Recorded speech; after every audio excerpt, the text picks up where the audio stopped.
Hello नमस्कार दोस्तों, मैं अंशुल अग्रवाल अपने YouTube channel Anshul study point में आप सभी का हार्दिक स्वागत करता हूं। तो हम अनुपात समानुपात वाले टॉपिक पर चर्चा कर रहे थे। उसकी हमने पिछली 4 वीडियोस में बेसिक कॉन्सेप्ट्स को समझ लिया था कि अनुपात समानुपात से रिलेटेड, रेशो प्रोपोर्शन से रिलेटेड किस प्रकार के कहें तो क्वेश्चन बनते हैं, या फिर जो बेसिक कॉन्सेप्ट्स होते हैं जिनकी सहायता से हम आगे आने वाले क्वेश्चंस को सॉल्व कर पाते हैं, उनकी सहायता से, उनकी हेल्प से हम किस प्रकार क्वेश्चन पर अप्लाई कर पाते हैं, उस प्रकार के बेसिक कॉन्सेप्ट को हम समझ चुके थे। अब हम उनके उपयोग करते हुए इन क्वेश्चनों को करते हैं। तो ये फर्स्ट क्वेश्चंस उसी कहें तो उन्हीं संख्याओं से रिलेटेड या उन्हीं जो बेसिक कॉन्सेप्ट हैं उनसे रिलेटेड है। तो हम क्वेश्चन पर करते हैं कि दो संख्याओं के मध्य 2:3 का अनुपात है। अब हमें इन क्वेश्चन में बस लैंग्वेज का समझना है कि लैंग्वेज किस प्रकार की होगी, पूछने वाले क्वेश्चन में किस प्रकार हमें आंसर निकालना है, क्या क्वेश्चन में पूछा गया है और किस प्रकार से हमें संख्याओं का उपयोग करना है या हमें फॉर्मूलाज का उपयोग करना है किस प्रकार से। तो इसमें कहा है कि दो संख्याओं के मध्य 2:3 का अनुपात है। 2:3 में कोई दो संख्याएं हैं और दोनों संख्याओं का गुणनफल दिया हुआ है, हमें कितना 54 है। दोनों संख्याओं का गुणनफल 54 है। तो वे संख्याएं क्या होंगी, हमसे वे दोनों संख्याएं पूछी हैं कि वे दोनों जो संख्याएं हैं वो कौन सी होंगी जिनका अनुपात तो 2:3 के रेशो में हो और गुणनफल करें हम तो 54 आना चाहिए। तो ऐसी संख्याएं कौन सी होंगी, इसके आंसर के लिए हम तब क्वेश्चन को करते हैं। तो हमें दिया हुआ है, जो भी चीज़ें क्वेश्चन में दी हुई है, गिवन है, उन बातों को हम पहले ही कहें तो लिख लेते हैं जिससे कि हमें क्वेश्चन को सॉल्व करने में आसानी हो। तो हमें संख्याओं का अनुपात दिया हुआ है और किस अनुपात में दिया हुआ है, 2:3 के अनुपात में हमें क्या दिया हुआ है, संख्याएं दी हुई है कि 2:3 के रेशो में वो दो संख्याएं हैं और उनका गुणनफल कहें तो 54 है। तो जब ये दो संख्याएं दी हुई हैं, और मैं आपको इस बारे में पहले भी बता चुका हूं कि ये एक अनुपात एक संबंध को प्रदर्शित करता है, वो दोनों संख्याओं के संबंध को प्रदर्शित कर रहा है। यहाँ जबकि एक रियल वैल्यू देखें तो इनका जो रियल वैल्यू होगी वो रियल वैल्यू को मल्टीप्लाई करने पर 54 आएगा। यानी कि जो रियल में जो दो संख्याएं होंगी वो किसी भी प्रकार की कोई भी संख्याएं हो, वो दोनों संख्याओं का मल्टीप्लाई करने पर 54 आएगा। यानी कहें तो वो संख्याएं कब आएंगी, जब ये अनुपात किसी एक पर्टिकुलर संख्या से क्या हो, मल्टीप्लाई हो।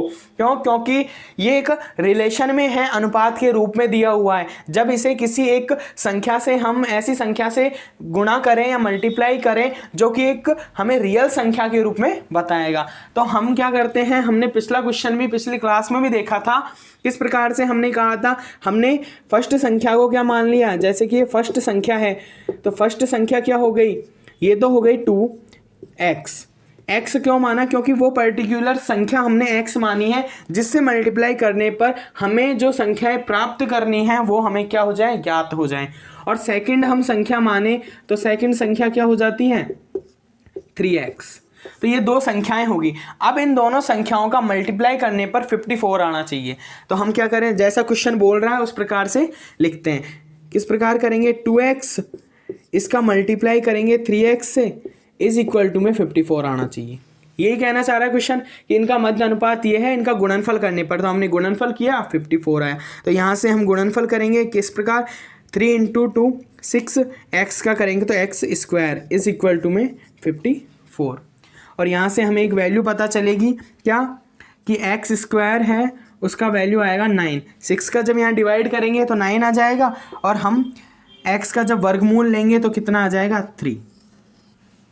यहाँ से हमें x की वैल्यू पता चली। x की वैल्यू ही हमें निकालनी है, उसी से हम क्वेश्चन को कहें तो क्यों कर सकते हैं। क्योंकि जो रिलेशन अनुपात में दिया हुआ है उसे हमने एक पर्टिकुलर संख्या से जो x है उससे मल्टीप्लाई किया है, उसके बाद में ही हमें संख्या का पता चलेगा कि वो संख्या कौन सी है।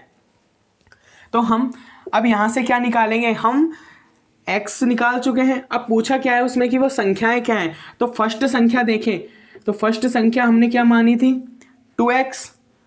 तो 2x, अब 2x क्या है, 2 तो है एज इट इज, x की वैल्यू हमें पता चल गई कितनी है 3, तो यहाँ से वो संख्या कितनी आई 6, यानी फर्स्ट संख्या तो क्या आ जाएगी 6, और सेकंड संख्या की बात करें तो वो हमने मानी है 3x, तो यहाँ से 3 और x की वैल्यू हमें पता है 3 यानी कि 9। तो ये जो दोनों संख्याएं हैं वो हमें पता चल गई है। कौन सी संख्याएं, एक तो संख्या 6 है, एक 9 है, दो संख्याएं हैं,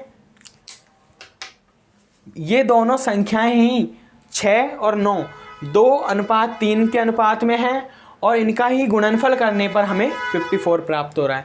और इस प्रकार के क्वेश्चन में एक बात कहें तो गलती होने के चांसेस नहीं रहते हैं। क्यों नहीं रहते हैं? क्योंकि हमें इस प्रकार का क्वेश्चन पूछा जाता है जिससे कि हम कहें तो इसका सॉल्यूशन ही हल जब करने पर ये जो संख्याएं हमें प्राप्त हो रही हैं इसकी जांच कर सकते हैं। किस प्रकार कि जब गुणनफल करने पर 54 आ रहा है तो हमें जो दो संख्याएं प्राप्त हुई है उनका गुणनफल करने पर 54 आएगा, क्योंकि हमने क्वेश्चन में ही अप्लाई किया है। तो यहाँ से क्या आ जाएगा, 9 को इंटू 6 से करेंगे तो कितना आ जाएगा 54।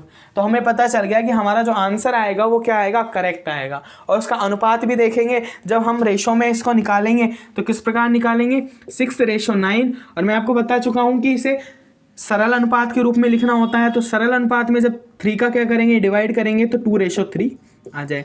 ये कहें तो एक उत्तर की जांच भी हो जाती है। इस प्रकार के क्वेश्चन में वो प्रॉब्लम नहीं आती है कि गलत होने के चांसेस नहीं रहते हैं। बस हमें तरीका ध्यान रखना है कि किस प्रकार करना है।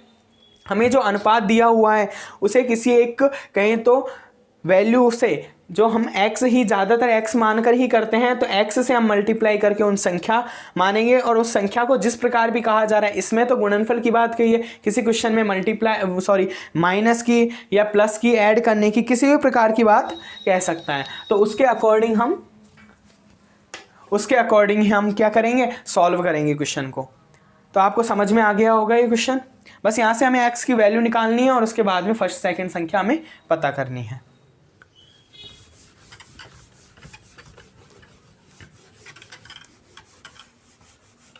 अब हम सेकंड क्वेश्चन करते हैं।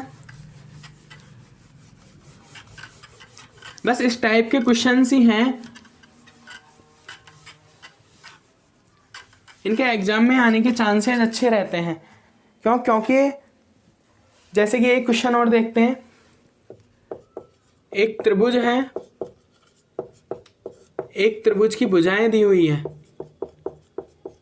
एक त्रिभुज की भुजाएं 3:5:7 के रूप में है। किस रूप में है, 3:5:7 के रूप में है। तथा परिमाप दिया हुआ है उसका, कितना परिमाप कितना दिया हुआ है, परिमाप 90 सेंटीमीटर है। 90 सेंटीमीटर परिमाप है त्रिभुज का हमें परिमाप दिया हुआ है और उसकी भुजाएं अनुपात के रूप में दी हुई है 3:5:7 के रूप में। तो पूछा है कि त्रिभुज की सबसे बड़ी भुजा की लंबाई, सबसे बड़ी भुजा की लंबाई क्या होगी। हमें पूछा है क्वेश्चन में पूछा है कि एक त्रिभुज की भुजाएं दे रखी है 3:5:7 के रूप में है और उसका परिमाप दिया हुआ है कितना है, 90 सेंटीमीटर है। तो हमें त्रिभुज की सबसे बड़ी भुजा है उसकी लंबाई याद करनी है, सबसे बड़ी भुजा की लंबाई याद करनी है, अनुपात हमें दिया हुआ है। तो इस प्रकार के आंसर वही, हम तरीका वही रखेंगे, तरीके में किसी भी प्रकार का चेंज नहीं करेंगे। जब भुजाओं का अनुपात हमें दिया हुआ है, और भुजाओं का अनुपात किस प्रकार है, भुजाओं का अनुपात देखें हम, तो अनुपात हमें दिया हुआ है 3:5:7। तो इस प्रकार का अनुपात दिया हुआ है और हमें परिमाप दिया हुआ है 90 सेंटीमीटर। और हम जानते हैं कि त्रिभुज का परिमाप क्या होता है, तीनों भुजाओं का योग होता है। इस बात को तो आप समझ चुके हो कि त्रिभुज का जो परिमाप निकालेंगे वो किस प्रकार निकालेंगे, हम तीनों भुजाओं के योग के बराबर। तो इसे भी वही तरीके से पिछले क्वेश्चन में जिस प्रकार किया था कि पर्टिकुलर संख्या हम x मानेंगे, उससे हम मल्टीप्लाई कर देंगे तो हमें वो वैल्यूज प्राप्त हो जाएंगी। तो वही करेंगे हम तरीका, 3x + 5x + 7x = 90 परिमाप। ये क्या आ जाएगा, परिमाप। परिमाप ही तीनों भुजाओं का योग होता है, तीनों भुजाओं की लंबाई का जो योग होता है वो परिमाप के इज इक्वल टू होता है। तो हमने क्या है, तीनों भुजाओं का योग कर दिया, उसके लंबाई का योग कर दिया, उसके इज इक्वल टू में परिमाप कर दिया। यहाँ से हमें x की वैल्यू पता चलेगी। और सबसे बड़ी भुजा कौन सी है, 7। ये तो दिख रहा है आपको, क्योंकि अनुपात जितना ज़्यादा होगा उतनी बड़ी भुजा होगी। तो ये 7 की हमें वैल्यू पता करनी है, उसके बाद में हमारा आंसर हो जाएगा। तो इस यहाँ से क्या निकलेगा, ये वैल्यूज़ किस प्रकार होगी, इसको प्लस करेंगे, 7 5 12 3 15x, यानी कि ये कितना हो जाएगा 15x इज इक्वल टू 90। यहाँ से हमें x की वैल्यू पता चलेगी कितनी, 90/50, यानी कि x की वैल्यू हमें आई है 6। ये तो एक कैलकुलेशन है जो कि एक नॉर्मल कैलकुलेशन है, इसमें तो किसी भी प्रकार की कोई प्रॉब्लम होनी नहीं चाहिए। कि एक त्रिभुज की भुजाएं दे रखी थी, उसका परिमाप था, हमने ऐड किया, उसके बाद में x की वैल्यू निकाली। अब जो भी पूछा हुआ है, हमसे पूछा क्या है, त्रिभुज की सबसे बड़ी भुजा की लंबाई। सबसे बड़ी भुजा कितनी है, सबसे बड़ी भुजा है, सबसे बड़ी भुजा की लंबाई देखें हम, तो लंबाई हमने कितनी मानी है, 7x।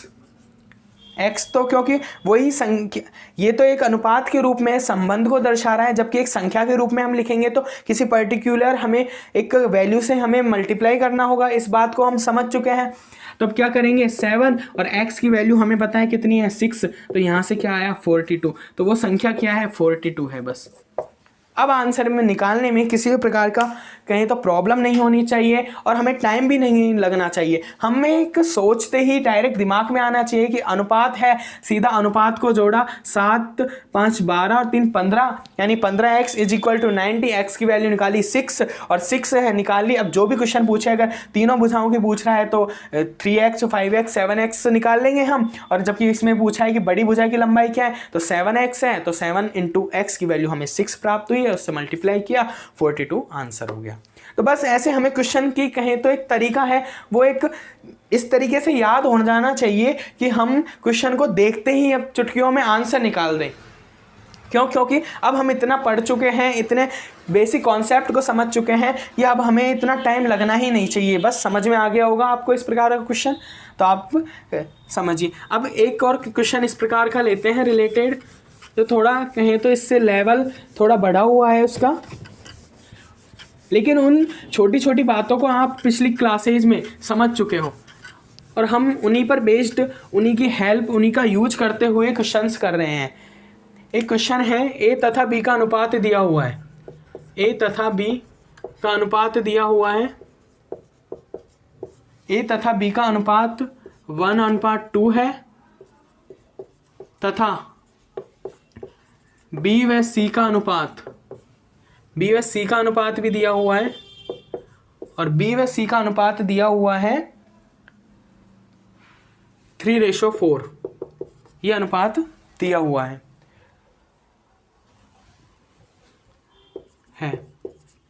इसमें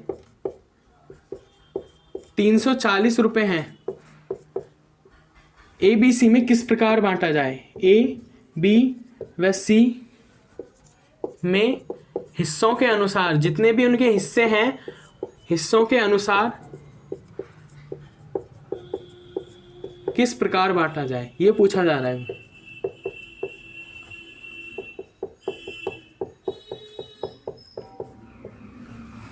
अब क्वेश्चन को आप बस लैंग्वेज को समझने का प्रयास करो और कुछ नहीं है। ए तथा बी का अनुपात हमें 1:2 दिया हुआ है, बी और सी का अनुपात 3:4 दिया हुआ है और 340 रुपये ये अनुपात हमें दे दिया।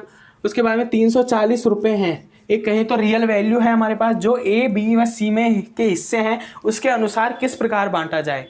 तो इन हिस्सों को हम,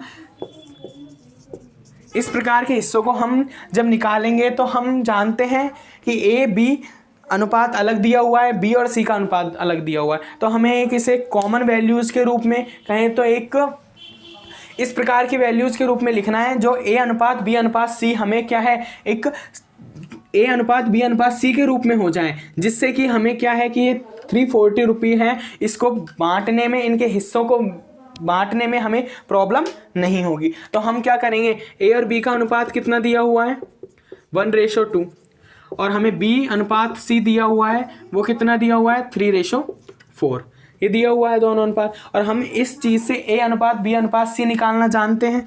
किस प्रकार, ए बी सी लिखा, उसके बाद में जो भी वैल्यू दी हुई है यहाँ 1 है, यहाँ 2, बी और सी की वैल्यू कितनी है 3 4। अब हमें क्या करना है मल्टीप्लाई, उससे पहले क्या करना है इधर की वैल्यू को 2, साइड वाली वैल्यू यहाँ कितनी 3, मल्टीप्लाई करेंगे 3 रेशो 3 इंटू 2 6 रेशो 8। तो ये क्या आ जाएगी ए अनुपात बी अनुपात सी की वैल्यू निकल गई यहाँ से, ये ए अनुपात बी अनुपात सी की वैल्यू हो गई। ये कहें तो ए अनुपात बी अनुपात सी की क्या हो गई वैल्यू हो गई है 3:6:8। अब इस प्रकार के हिस्सों में हमें इनको बांटना है 340 रुपये को।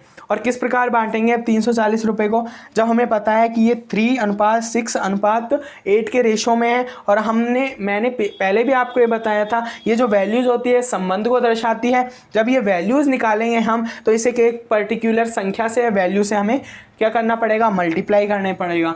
तो उसके लिए हम क्या करते हैं, यहाँ क्या है 3x है, ए देखें तो 3x हो जाता है, और b की वैल्यू क्या आ जाती है 6x, और c की वैल्यू देखें तो 8x।